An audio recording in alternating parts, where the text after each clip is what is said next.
मी ना माझ्या मुलीकडे आलेली आहे आणि कारल्याची भाजी तिने करायला लावलेली आहे मला. तर मी आता ना कारल्याची भाजी हे बघा, मी माझ्या मुलीकडे आलेली आहे आणि मला माझ्या मुलीने सांगितलं आई कारल्याची भाजी बनव. तर मी आता कारल्याची भाजी बनवणार आहे. तर याच्यात थोडंसं मीठ टाकून ठेवलं कारल्यामध्ये. मला तर थोडंसं याला मीठ चोळून ठेवावं म्हणून ते चोळून ठेवलेले.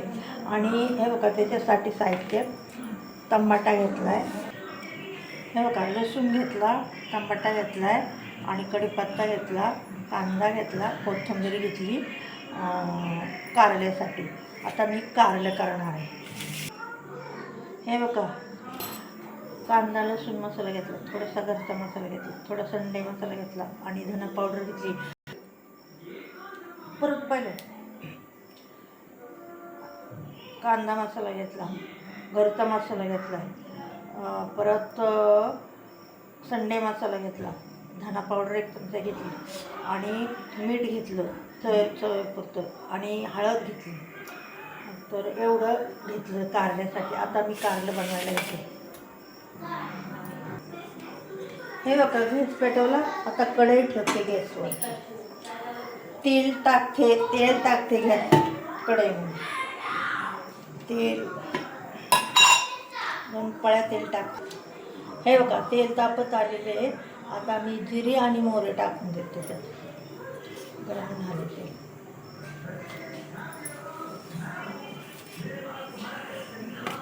आता ही मोहरी जिरी तडतडली ना तर मग लसूण टाकून देते.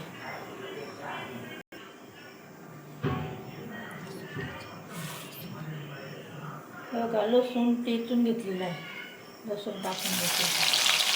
लसूण झाला कढीपत्ता टाकून देते. कढीपत्ता टाकला ना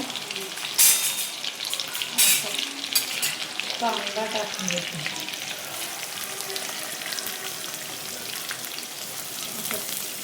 कांदा टाकला. आता चांगला हलवून घेते कांदा आणि चांगला परतून घेते. असा लाल कलर आपला आणि चॉकलेटी कलरमध्ये नंतर परतून घ्यायचा. हो, मला येतेच बोलतो कुठे.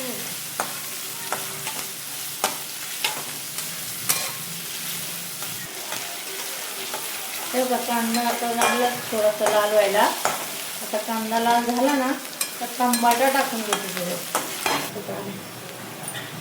हे बघा, कांदा आता परतत आलेला आहे. आता मी टमाटा टाकून घेते. टमाटा चांगला हलवून घेते आणि कोथिंबीर आहे थोडी ती बी टाकून घेते.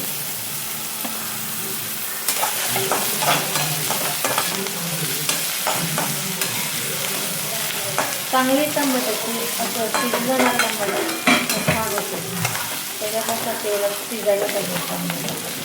मस्त म्हणजे स्वाद मस्त होतो भाजीचा, छान स्वाद होतो.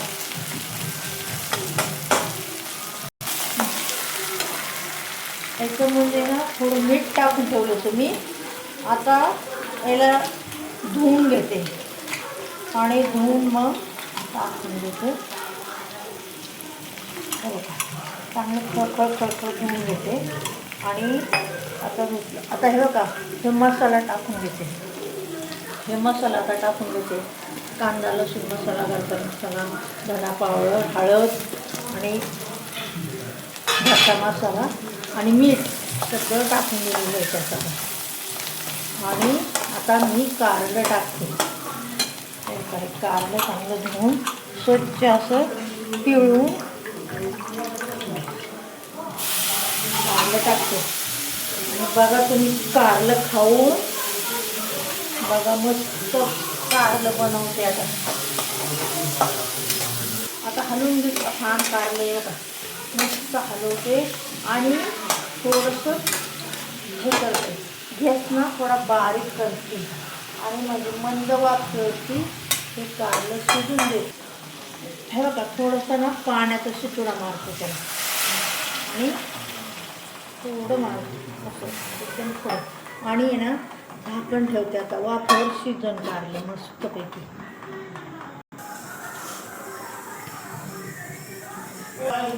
हे बघा मी 2 मिनटं झाकण ठेवलं असं खोलून बघते. छान हो का. आता हलवते जरा, शिजलं तर पाहतो.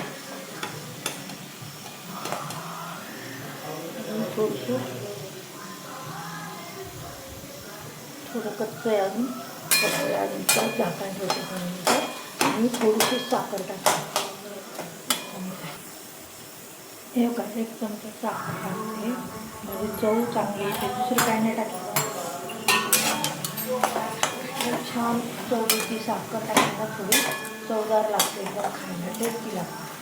आता मी तिच्यावर परत थोडंसं 2 मिनटं झाकण ठेवते.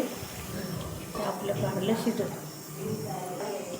हे बघा पाहते मी आता 2 मिनटं झाकण ठेवले. सगळं तेल सुटले, छानपैकी तेल सुटले कारल्याला. आता शिजले का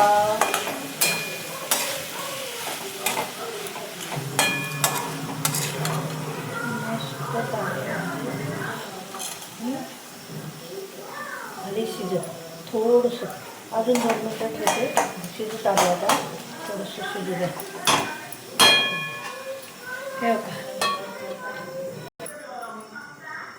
हे बघा आता मी ना थोडासा शेंगदाण्याचा कूट टाकते. तर माझ्या लक्षात नव्हतं, नंतर लक्षात आलं टाकायचं. आता वरून टाकून ते थोडंसं परत घालून घेते मस्त. शेंगदाण्याचा कुटाने काय होतं, शेंगदाण्याचा कूट घातला ना छान चव येते त्याला. कारल्याला एकदम भारी लागतं, चवदार लागतं एकदम. तेव्हा शेंगदाण्याचा कूट टाकून आता ना थोडा 2 मिनटं झाकण ठेवते, म्हणजे झालं. कारलं शिजलेलं आहे थोडं.